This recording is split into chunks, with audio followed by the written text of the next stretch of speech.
안녕하십니까. 또 한 주가 시작되었습니다. 오늘은 제9과입니다. 예루살렘에서 벌어진 논쟁에 대해서 우리가 좀 살펴보겠습니다. 우리가 초반부에서도 논쟁에 대해서 좀 다루었는데, 그것은 예수님의 갈릴리 사역 초반부에 벌어진 논쟁이고, 지금 우리가 다루게 될 것은 이제 십자가의 죽음 전에 예루살렘에서 그 종교 지도자들과 함께 대화하면서 벌어진 논쟁이 많이 나옵니다. 거기에 대해서 우리가 살펴보도록 하겠습니다. 우리 살펴보기 전에 기억절에 있는 말씀을 보겠습니다. 마가복음 11장 25절입니다. 서서 기도할 때에 아무에게나 혐의가 있거든 용서하라. 그리하여야 하늘에 계신 너희 아버지께서도 너희 허물을 사하여 주시리라 하시니라. 여기 나와 있는 대로 두 그룹의 논쟁이 나옵니다. 첫 그룹의 논쟁은 마가복음 2장 3장의 논쟁들 우리 5개 살펴보았습니다. 그다음에 이제 두 번째는 예루살렘에서 벌어진 논쟁들이 6개가 있는데, 그 중에 이제 그 논쟁들에 대해서 우리가 살펴보겠습니다. 그래서 첫 번째 논쟁은 우리가 아는 대로 예수님의 권위에 대한 질문을 종교 지도자들이 하게 되고, 거기서 벌어지는 예수님의 가르침이 있습니다. 두 번째는 포도원 농부들의 비유, 셋째는 세금 납부에 대한 질문, 가이사의 것은 가이사에게 하는 그 논쟁입니다. 네 번째는 부활에 대한 질문, 그래서 사두개인들이 부활에 대해서 질문했죠.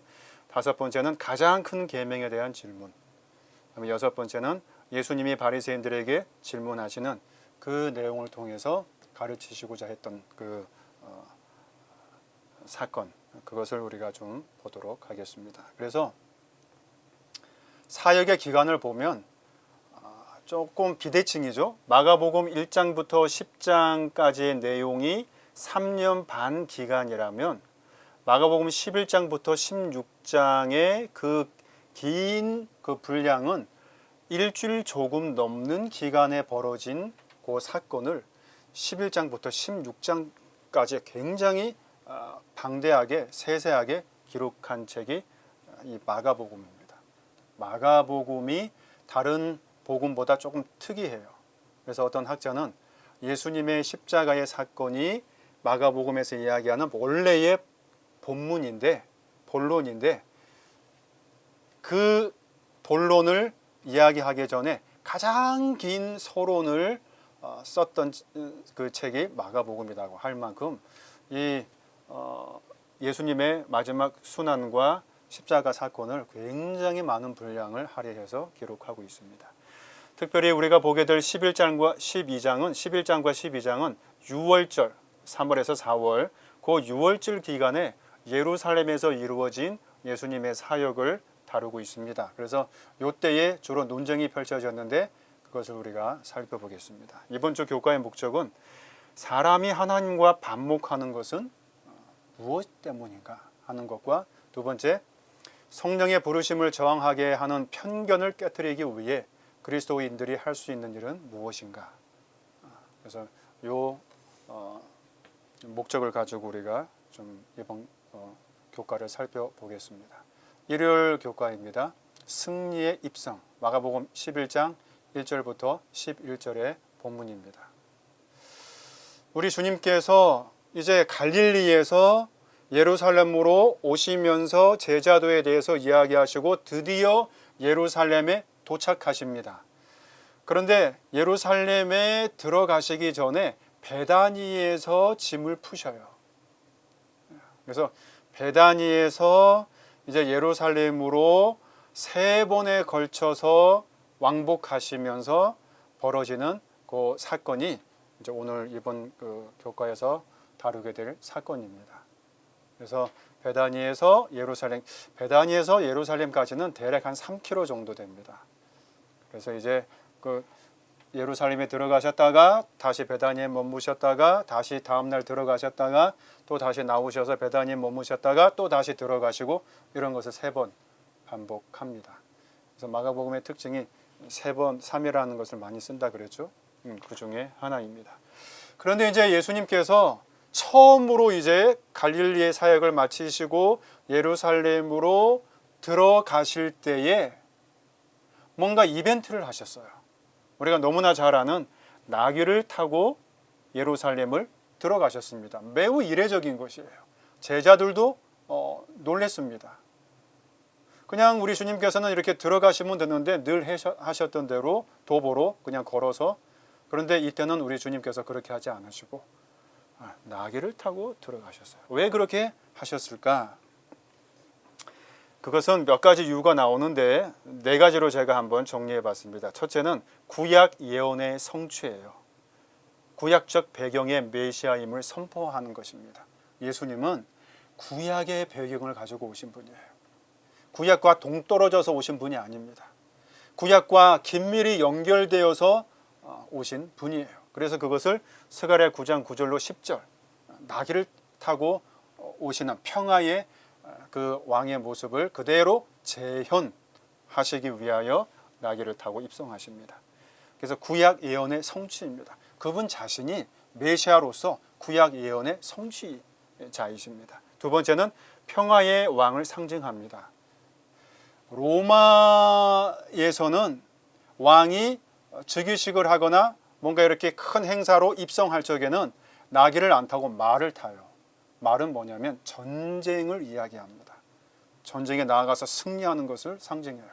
근데 우리 주님께서는 말을 타지 않고 나귀를 탔다고 하는 것은 그분의 사명입니다. 그분의 모습이에요. 전쟁이 아니라 평화의 왕임을 선포하는 것입니다. 세 번째로는 겸손과 순종입니다. 하늘의 영광을 버리시고 이 땅에 섬기는 자로 오시는 것을 보여주신 것입니다. 나귀가 그래요. 섬기는 일을 하는 것이 나귀입니다. 다음에 네 번째로는 다윗의 왕권을 회복하는 자로 이 이벤트를 만드셨어요. 다윗의 후손으로 영원한 하늘 왕국을 세우실 메시아가 되신다고 하는 것을 보여주신 것입니다. 그 배경에 나오죠. 열왕기상 1장 32절에 보면은 아도니아가 왕이 찬탈을 시도한 적이 있습니다. 매우 슬픈 일이죠. 그때에 다윗이 솔로몬에게 왕권을 주려고 할 때에 솔로몬이 나귀를 타고 예루살렘에 입성하게 합니다. 그래서 이러한 구약적인 배경을 가지고 우리 주님께서 오신다고 하는데 왜 6월절 기간에 하필이면 일을 하셨을까?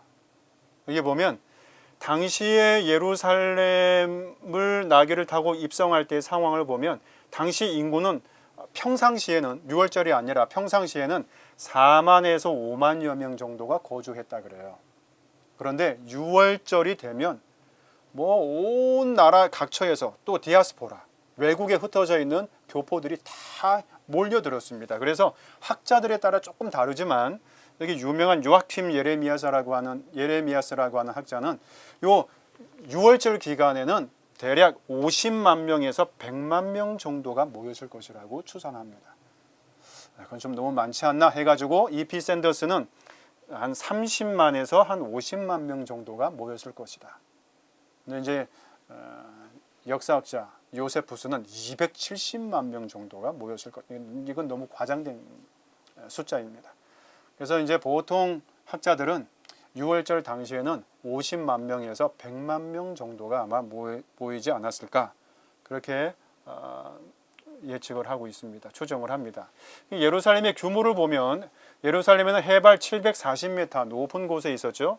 면적은 100만 평방미터이고 성전의 면적은 대략 15만 평방미터예요. 이 숫자가 100만이라서 커 보이지만 사실 제가 계산해 보니까 여의도 면적이 3분의 1이에요. 예루살렘시는 우리나라 여의도 면적이 한 3분의 1 정도 되고 성전은 그 면적의 한 15% 정도예요.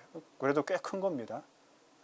그때에 우리 주님께서는 그 예루살렘을 입성할 적에 어느 문을 통과하셨냐면 동쪽 감람산에서 내려오셔서 황금성을 통해서 입성하셨어요. 이 황금성은 그 예루살렘 성벽의 동쪽 그 방향에 있었어요. 왜 그 방향을 택하시고 입성하셨을까? 유대교 전통은 메시아가 이 문을 통해 입성할 것이라고 그들이 믿었습니다. 그리고 우리가 아는 대로 그 창세기 3장 24절에 보면 아담과 하와가 죄를 짓고 쫓겨났던 방향이 동편이에요. 그래서 이 메시아는 인류의 조상이 쫓겨난 그 방향에서 들어오셔서 죄로 인하여 황폐된 것을 회복하실 것이라고 하는 것을 보여주시기 위하여 우리 주님께서는 이 동쪽 감람산에서 내려오셔서 동쪽 황금성 쪽 문으로 입성하십니다. 그때에 그 백성들이 호산나라고 소리를 쳤어요. 이 호산나는 본래의 의미는 이제 구원하여 주십시오 라는 의미인데, 항상 이 단어는 발전하지 않습니까? 그래서 확장 의미는 하나님을 찬양하라 라는 의미로 더 이렇게 확장이 됩니다. 그래서 메시아로 오신, 우리가 지은 죄로 인하여 황폐된 이것을 회복시켜 주시기 위하여 오시는 메시아를 찬양하라, 호산나, 이렇게 그들이 불렀습니다. 그래서 여기 보면 예수님은 온 예루살렘을 떠들썩하게 공개적으로 입성하신 후 늦은 저녁까지 예루살렘 주변을 둘러보시고 돌아가셨습니다. 왜요? 온 그 유대 지역뿐만이 아니라 로마 하여튼 모든 지역에 있는 흩어져 있는 유대인들을 다 이렇게 모았던 그 6월절, 50만에서 한 100만 명 정도, 대단히 많은 숫자인데, 그런 사람들이 모인 그곳에서 공개적으로 우리 주님께서 의도적으로 입성하신 것을 알 수 있습니다. 그때 벌어진 사건이 하나가 또 나오는데 월요일입니다. 월요일에 보면은 이제 저녁에 베다니로 물러나셨죠. 다음 날 이제 두 번째 예루살렘을 입성하시는데, 요 이야기가 마가복음의 문학적 특징 가운데 하나인 이 샌드위치 구조가 이렇게 나옵니다. A 이야기가 나오는데, 거기에 보면 잎이 무성한 무화과 나무를 보고 뭔가 먹을 것이 있나 해서 이렇게 봤더니 먹을 것이 없어요. 열매가 없었습니다. 그때 우리 주님께서 14절에 보면 사람이 열매를 더 이상 따먹지 못할 것이다, 이렇게 이야기를 했어요. 그래서 이건 너무 좀 가혹한 것이 아닌가, 무화과나무 입장에서는 이렇게 이야기를 하지만, 우리가 잘 아는 대로 무화과나무 열매의 수확기는 여름 혹은 가을입니다. 근데 이때는 3월, 4월이었죠. 그런데 5월 초가 되면 무화과 나무에 조그만 열매가 달려요. 근데 그 열매를 보통 파그라고 이야기합니다. 근데 그 열매가 이렇게 나오는데 덜 익어서 맛은 없습니다. 그런데 그 열매가 나오기 시작할 때쯤 3월, 4월쯤 되면 잎이 같이 나와요.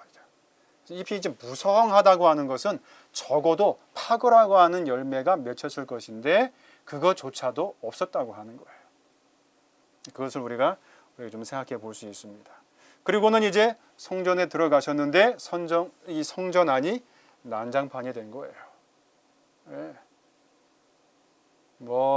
양을 매매하는 소리, 사람들의 소리, 그 짐승의 울부짖는 소리, 그 다음에 환전상들이 있어가지고 막 돈을 바꿔주는 사람들, 그 다음에 그 동전이 부딪히는 소리, 정말 너무 시끄럽고 또 본래의 성전의 의미가 아닌 그런 모습을 보시고 우리 주님께서 정결케 하시는 모습이 나와요. 근데 이제 이것이 왜 이렇게 됐는가 우리가 조금 살펴보면 그 성전, 주로 이제 이방인 뜰에서 이게 벌어졌던 것인데, 성전 이방인의 뜰에 가면은 제사를 지내기 위해서 이제 그 제물로 쓰여질 이 짐승을 이제 가지고 가야 되는데, 그 짐승을 이방인의 뜰에서 이제 팔았는데, 그것에 대한 판권, 그 상권을 누가 지고 있었냐면 대제사장과 종교 지도자들이 지고 있었어요. 특별히 종교 지도자들은 누구를 이야기하냐면 제사장, 레위인, 사두개인 이런 사람들이 지고 있어서 그 상권을 가지고 사람들에게 팔 수 있도록 자리를 이렇게 내주고 자리세를 받고 이런 일들이 이제 벌어진 것입니다. 그래서 멀리 있는 사람이 이렇게 천신만고의 양을 가지고 이렇게 오면 제사장이 이건 안 된다, 흠이 있다 이러면 어쩔 수 없이 거기서 파는 또 짐승을 사서 가져가야 되기 때문에 굉장히 그 사이에서 여러 가지 폭리가 취해지고 또 수수료가 이렇게 오고 가고 그랬던 거. 그 다음에 환전. 그 환전은 이 유대인들은 성전세를 내야 되는데 1년에 반세겔을 내야 돼요. 모든 성인이라면 반세겔의 이 세를 내야 되는데 성전세인데 이것은 반드시 세겔로 받았어요. 유대인들의 그 동전으로 받았어요. 근데 그 당시에는 로마 통치하에 있었기 때문에 데나리온이라든지 뭐 다른 그 화폐로 이렇게 생활을 하다가 그거 가지고는 또 이 대제사장이 성전세를 받지 않는 거예요. 반드시 세겔로 해야 된다. 그래서 바꿔야 돼요. 세겔로. 바꿀 때에 벌어지는 여러 가지 폭리 이런 것들과 막 뒤섞여 가지고 정말 이게 하나님의 그 성전이 아닌 그런 모습을 보고 우리 주님께서 분노하신 것입니다. 그래서 정결케 하면서 여기 보면은 구약의 그 말씀을 가지고 오셔요. 그래서 내 집은 만민이 기도하는 집이니 이거 이사야서 56장 7절에 나오는 말씀을 가지고 오시고 그 다음에 너희가 그런 만민이 기도해야 하는 그 집을 가지고 강도의 소굴로 만들었다. 그래서 예레미야 7장 11절에 있는 말씀을 가지고 옵니다. 그래서 그 성전을 정결케 하시고 그때에 화이번의 글에 보면 신성이 인성을 통하여 번뜩이었다 그랬어요. 그래서 이 사람들이 다 이렇게 도망가고 그때에 제자들도 이제 그런 모습을 보고 좀 놀랬고 그래서 이제 그 정결케 하고 난 이후에 도성을 떠나서 다시 베단으로 가고 그 다음에 다음 세 번째에 이제 다시 성전으로 들어갈 적에 무화과 나무가 뿌리째 마른 것을 보는 그 이야기가 이 샌드위치 구조의 세 번째 이야기입니다. 그래서 이제 정말로 들어가려고 봤더니 주님께서 이야기했던 그 무화과 나무가 뿌리채 이렇게 마른 거예요. 주님 이게 말랐습니다. 이렇게 이야기를 합니다. 그래서 이것은 우리가 농업적 이야기로 생각하면 안 돼요. 이건 농업을 가지고 이야기하는 것이 아니고 영적인 의미를 담고 있는 겁니다. 이스라엘은 감람나무로 비유가 되었고 예수님은 외형적으로 종교적 열심이 있어 보이지만 실질적으로는 영적인 열매를 맺지 못하는 사람들을 책망하시는 거였습니다. 우리를 위한 비별인 거예요. 그래서 그 중간에 성전을 정결케 하는 거예요. 그러니까 이 무화과 나무가 열매도 제대로 맺지 못한 잎만 무성한 무화과 나무. 그래서 바람이 불면 그 이파리의 소리만 잔뜩 큰 이 성전의 모습. 그 모습을 보시고 우리 주님께서는 성전을 갈아엎으셨던 겁니다. 그러니까 완전 뒤집어 놓으신 거예요. 성전을 정결케 하신 것입니다. 그래서 이 무화과 나무가 뿌리째 말랐다라고 하는 것은 정말 이스라엘 백성들을 멸망시키기 위해서 심판하시기 위해서 그렇게 하신 것일까? 아니에요. 우리 주님의 책망은 항상 기회를 주시고 다시 회개하기 위한 것입니다. 그래서 이걸 보면 이런 말이 나와요. 요한복음 15장 2절에 보면 주님께서 이렇게 이야기하십니다. 무릇 내게 있어 과실을 맺지 아니하는 자는 아버지께서 이를 제해 버리시고 무릇 과실을 맺는 가지는 더 과실을 맺게 하려 하여 이를 깨끗게 하시느니라. 깨끗게 한다는 말도 똑같은 말이에요. 제거한다. 그런데 우리 주님께서는 이스라엘 백성, 그래도 자기의 동족 이스라엘 백성을 사랑하는 마음을 가지고 열매를 더 맺게 하기 위하여 깨끗게 하시는 그런 모습을 이 샌드위치 구조를 통해서 마가는 보여주고자 했던 것입니다. 화요일 교과입니다. 무슨 권위로 이런 일을 하느냐? 그래서 이제 예수님께서 세 번째 예루살렘을 이렇게 입성할 적에 그때에 이 그 성전을 뒤엎어 놓으셨을 때에 그때에 신성이 번뜩였기 때문에 제사장도 감히 어떻게 할 수 없었어요. 그래서 그냥 다 도망을 갔는데 그날 밤에 곰곰이 생각해 보니 자존심도 상하고 아니 이분이 뭐길래 우리가 그렇게 도망을 쳤지? 그리고 그때에 예수님의 권위가 드러났지 않습니까? 그 권위가 드러난 신성의 번뜩인 그 모습을 50만 명 혹은 100만 명의 유대인들이 다 본 거예요. 그러니까 자칫 잘못하다가는 자신들의 기득권이 심각하게 치명상을 입을 수 있다고 하는 생각을 아마 했던 것 같습니다. 이대로 둬서는 안 되겠다. 초기에 진압을 해야 되겠다. 그래서 세 번째 우리 주님께서 예루살렘에 들어오셨을 때에 이 종교 지도자들이 대제사장, 서기관, 막 장로들이 다 모여가지고 예수님께 밀어붙인 것입니다. 여기 보면 28절, 내가 무슨 권세로 이런 일을 하느냐? 그것도 시험하기 위해서 그렇게 했다고 하는 거예요. 무슨 권세로? 이것도 마찬가지입니다. 이 말의 의미는 이 세상 나라와 하나님 나라가 충돌하는 장면이에요. 네가 그렇게 행했던 권세가 도대체 무슨 권세냐? 그렇게 이야기했을 때 예수님께서 다시 질문을 하십니다. 요한의 침례가 하늘로부터냐 사람으로부터냐? 이렇게 이야기를 하십니다. 그랬더니 이 종교 지도자들을 생각해 보니까 이거 하나님으로부터 온 것이라고 그러면 침례 요한이 메시아에 대해서 그렇게 이야기를 했는데 왜 그를 믿지 않느냐라고 이야기할 것 같고, 그러면 사람으로부터 온 것이라 그러면 백성들은 침례 요한을 선지자로, 참 선지자로 여겼는데 그럼 백성들이 자기 자신들을 가만히 안 둘 것 같고, 그래서 우리가 알지 못한다 그렇게 이야기를 해서 그 논쟁을 우리 주님께서 통해서 가르치십니다. 그다음에 두 번째 논쟁은 포도원 농부의 비유입니다. 우리가 잘 아는 대로 포도원 농부, 주인이 포도원을 만들고 새를 주고 이제 타국으로 멀리 갔는데 이제 소출이 있을 시기에 종들을 보냈을 때에 이 일꾼들이 그 종들을 때리고 능욕하고 뭐 이렇게 했던 이야기입니다.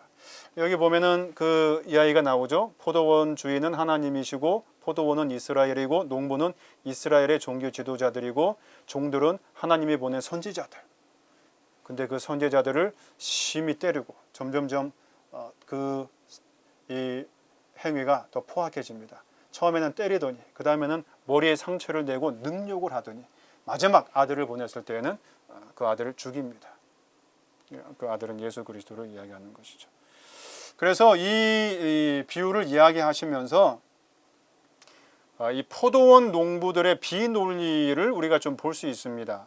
한번 생각해 보시기 바랍니다. 그러면 아들을 죽인다고 농부들에게 상속권이 돌아가나요? 그 포도원에 상속자 아들을 죽인다고 농부들에게 상속권이 돌아가지 않죠. 그 당시의 법으로는.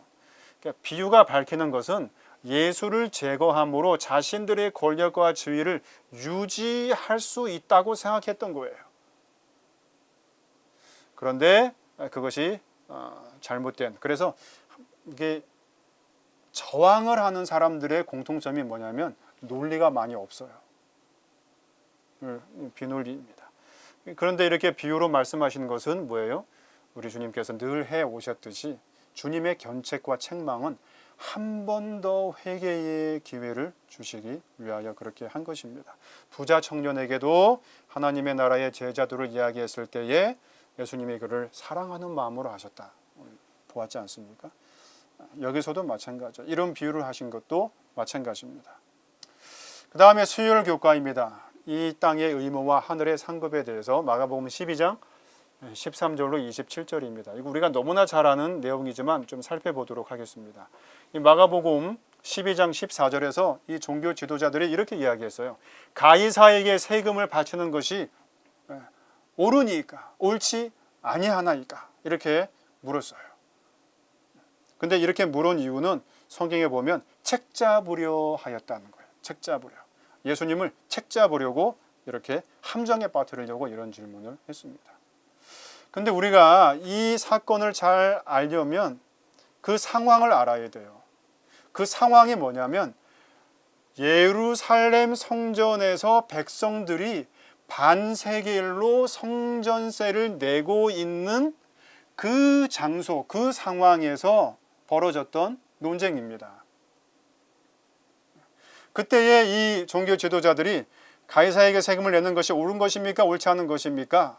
이렇게 이야기했을 때에 성전세를 낼 필요가 없고 로마 정부에 내야 된다고 하면, 지금 내고 있는데 그들은 정말 이것을 성실하게 내려고 하는데 없다고 하면 이 폭동이 일어날 상황이에요. 아니 감히 어떻게 하나님의 이 성전을 유지하는데 내는 이 세금을 내지 말라고 하는 거야. 거꾸로 성전세를 내야 하고 로마 정부에는 낼 필요가 없다고 하면 국가 반역죄입니다. 이게 모반죄, 큰 죄예요. 그때 우리 주님께서 너희가 지금 쓰고 있는 데나리온을 좀 가지고 와봐라. 그 데나리온도 뭐냐면 세금을 낼 때 썼던 동전이에요. 그거 좀 가지고 와봐라. 그랬습니다. 그럼 그 반세겔은 그 당시에 일반 노동자가 하루 일하고 받은 품삯입니다. 데나리온도 마찬가지예요. 로마 시대 때에 일반인이 하루 일하고 받은 돈이 1데나리온입니다. 근데 그 데나리온을 가지고 와봐라. 그리고 난 다음에 주님께서 여기에 누구의 형상이 있느냐? 앞뒤면입니다. 이게 여기 동전을 보면은. 근데 거기에 보면 그 그림이 나오죠. 얼굴이. 요건 가이사 황제. 뒤에는 어떤 뭐 여신의 이 모양이 나와요. 그 내용이 뭐냐면 그 글의 내용이 신성한 아우구스투스의 아들 티베리우스 가이사르 아우구스투스 이런 말이고, 뒤에는 황제의 어머니인 리비아를 상징하는 평화의 여신 팍스의 그림. 평화의 여신 팍스. 팍스 로마나 이게 다 이게 팍스에서 그 용어입니다. 그래서 우리 주님께서는 이 동전을 보시고 어떻게 대답하셨냐면 가이사의 것은 가이사에게 바치고 하나님의 것은 하나님께 바치라. 그러니까 예수님은 당시 유대인들이 세금을 내고 있는 방식으로 대답하신 거예요. 너희가 지금 세금 내고 있지. 데나리온 가지고 로마 정부에 세금을 내지. 그리고 너 지금 반세겔 가지고 성전에 세금을 내고 있지. 그렇게 하는 것이다. 그렇게 이야기를 하고 계신 것입니다. 그리고 논쟁의 네 번째는 이겁니다. 이제 사두개인들이 예수님께 다가왔어요. 다가와가지고 이야기를 합니다. 이 사두개인들은 부활을 믿지 않았어요. 그들의 그 생각과 교리가 부활을 믿지 않습니다. 지금 요 대목에서는 우리가 한번 사두개인과 바리새인들을 잠깐 짧게 정리를 하고 넘어가면 좋을 것 같아서 제가 표를 좀 이렇게 작성을 했습니다. 여기 사두개인과 바리새인 비교를 하고 있어요. 사두개인 출신과 사회적 지위를 보면 사두개인들은 제사장 계급이에요. 부유한 귀족입니다. 근데 이 사두개인들은 성전 예배와 제사에 영향을 미쳤어요. 막강하게 영향을 미쳤습니다. 상권도 갖고 있었다 그랬죠. 거기에 비해서 바리새인들은 학자들과 율법 교사들로 이루어졌는데 일반 백성 중에서 학자가 나오고 율법 교사가 남았어요. 그리고 이들은 회당 예배와 율법 교육에 영향을 미쳤습니다. 사두개인들은 성전 예배에, 바리새인들은 회당 예배에 영향을 미쳤어요. 성경관이 조금 다릅니다. 사두개인들은 모세 오경만 믿었어요. 예언서나 성문서를 부정했습니다. 바리새인들은 토라, 모세 오경, 예언서, 성문서를 다 인정하고 구전 전통을 중요하게 여겼어요. 물론 이 구전 전통을 토라와 비교 등급으로 놓지는 않았지만 매우 중요하게 여겼어요. 그 다음에 부활과 영생에 보면 사두개인들은 죽은 자의 부활을 부인하고 천사나 영적 존재를 부인하고 사후세계를 부인하고 영생을 부인했습니다. 바리새인들은 죽은 자의 부활을 믿었어요. 천사나 영적 존재를 믿었고 사후세계와 영생을 믿었어요. 그리고 사두개인들은 구전 전통을 부정했다 그랬죠. 바리새인들은 구전 전통을 굉장히 중요하게 여기고 토라를 해석할 적에 이걸 많이 사용했습니다. 이 배경을 가지고 보면 이제 사두개인들은 부활을 믿지 않는데 부활을 가지고 부활의 의미를 가지고 예수님께 질문을 한 거예요. 7 형제와 한 여자가 있었습니다. 남자가 후손을 남기지 못하고 죽었는데 그러면 그 형제가 그 과부에게 이제 들어가 가지고 자손을 낳고 근데 그 과부가 또 자식이 없어요. 7번 다 그렇게 했습니다. 근데 우리 주님께서 이 땅에 오셨어요. 그러면 이 여자는 누구의 남편이 되는 것입니까? 그렇게 이야기를 했습니다. 그때에 우리 주님께서 대답하신 말씀이 바로 이겁니다. 예수님의 답변은 부활 때에는 하나님의 나라에는 혼인 같은 것이 없을 것이다. 그래서 지금 이 땅에서 우리가 가지고 있는 가정제도나 이런 것이 아니다. 이렇게 이야기를 하시고, 그다음에 두 번째는 죽은 자가 살아난다는 것을 말할진대 부활을 가르치신 겁니다. 너희 부활 없다 그랬지. 그러나 예수님께서는 아브라함, 이삭, 야곱의 하나님이라고 하신 출애굽기 3장에 있는 말씀을 인용해서 현재 죽어 있는 그들이 그날에 부활할 것을 암시하십니다. 그래서 여기 마가복음 1장 12장에 보면 그 말이 나오지 않습니까? 죽은 자가 살아난다는 것을 말할진대 너희가 모세의 책 중 가시나무 떨기에 관한 글에 하나님께서 모세에게 이르시되 나는 아브라함의 하나님이요 이삭의 하나님이요 야곱의 하나님이로라 하신 말씀을 읽어보지 못하였느냐. 그래서 우리 하나님은 살아있는 자의 하나님이신데, 그러려면 지금 아브라함, 이삭, 야곱 다 죽었잖아요. 그런데 아브라함이 하나님이 되신다고 하는 것은 뭐를 전제로 하는 것입니까? 그가 부활하는 것을 전제로 하는 거예요. 그래서 주님께서는 죽은 자가 살아난다는 것을 말할진대 이렇게 이야기를 하십니다. 그래서 이 사도교인들에게 가르치셨어요. 부활 후에는 이 땅에서 일어나는 일과 같은 혼인이 없을 것이고, 두 번째는 너희 왜 부활을 믿지 않느냐. 그래서 부활에 대한 그 기별을 또 이야기를 하십니다. 이제 목요일 교과입니다. 가장 큰 계명 마가복음 12장 28절로 34절입니다. 서기관들이 질문을 했어요. 우리가 한 가지 알아야 될 것은 예수님 당시에 대부분의 종교 지도자들은 예수님에 대해서 적대시했지만 다 적대시한 것이 아닙니다. 어떤 지도자는 예수님에 대해서 우호적이었고 또 예수님의 말씀을 그들이 믿었던 사람도 있습니다. 우리가 잘 아는 대로 여기에 있는 서기관도 그랬고, 아리마대 요셉, 공회원인 아리마대 요셉도 그랬고, 바리새인 가운데 니고데모도 그랬어요. 근데 여기는 이제 그 서기관 중에 한 사람입니다. 그분이 예수님께 이렇게 질문합니다. 모든 계명 중에 첫째가 무엇이니까? 이렇게 물었어요. 그랬더니 우리 주님께서, 우리 주님의 답변은 다 구약적인 배경을 가지고 있습니다. 그래서 신약과 구약이 떨어져 있는 것이 아니라 항상 연결되어 있고 그 배경을 가지고 우리 주님께서 답을 하십니다. 그래서 여기 이렇게 되어져 있어요. 마가복음 12장 30절인데 내 마음을 다하고 목숨을 다하고 뜻을 다하고 힘을 다하여 주 너희 하나님을 사랑하라 하신 것이요. 이게 어디서 나온 말이냐면, 제가 그 색깔로 변별했는데 신명기 6장 5절입니다. 여기 마가복음에서는 내 마음을 다하고, 신명기에도 너는 마음을 다하고, 우리 주님은 뜻을 다하고, 신명기에서는 뜻을 다하고, 또 마가복음에서는 힘을 다하여, 신명기에서는 여기 보면 힘을 다하여.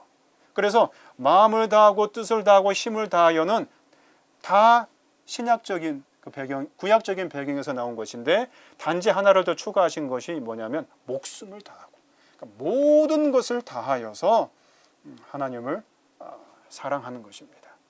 그리고 두 번째 돌판입니다. 이것은 내 이웃을 내 자신과 같이 사랑하라 하시는 것이라 이보다 더 큰 계명이 없느니라. 이것은 레위기 19장 18절 빨간 것이 내 이웃 사랑하기를 내 자신과 같이 사랑하라 하는 여호와의 말이니라. 근데 우리가 한 가지 알아야 될 것은 사랑이 명령으로 가능할까 하는 거예요. 너 사랑해야 돼. 이게 명령으로 가능한 것인가? 왜 이렇게 이야기를 하고 이 법조문 같은 데다 이렇게 다 넣었을까? 구약에서는 그거예요. 사랑이 이게 강요하고 막 명령하고 막 이래서 이게 가능한 것인가? 그런데 고대 근동 세계에서는 조약을 맺을 때에 그 조약 가운데 하나가 사랑이라는 말이 있어요. 들어가 있어요. 한번 볼까요? 제가 찾아보니까 여기 히타이트 제국의 바살 조약이 나옵니다. 이 바살 조약에 보면 이 히타이트 제국과 종속, 봉신 국가들 간에 체결된 조약에 보면 사랑이라는 용어가 나오는데, 이것은 충성, 충실 그리고 헌신을 나타내는데 사용된 용어예요. 그 조약 가운데 한 구절을 보면 거기에 그렇게 되어져 있어요. 그 바살 조약에 보면 왕에게 충성을 다하라. 그의 적은 너의 적이며 그의 친구는 너의 친구이다. 그리고는 뭐가 들어가 있냐면 너는 왕을 사랑하고 그의 법을 따르며 그의 명령을 준수해야 한다. 무르실리 2세와 아르자와 왕 쿠피 간의 조약에 나옵니다.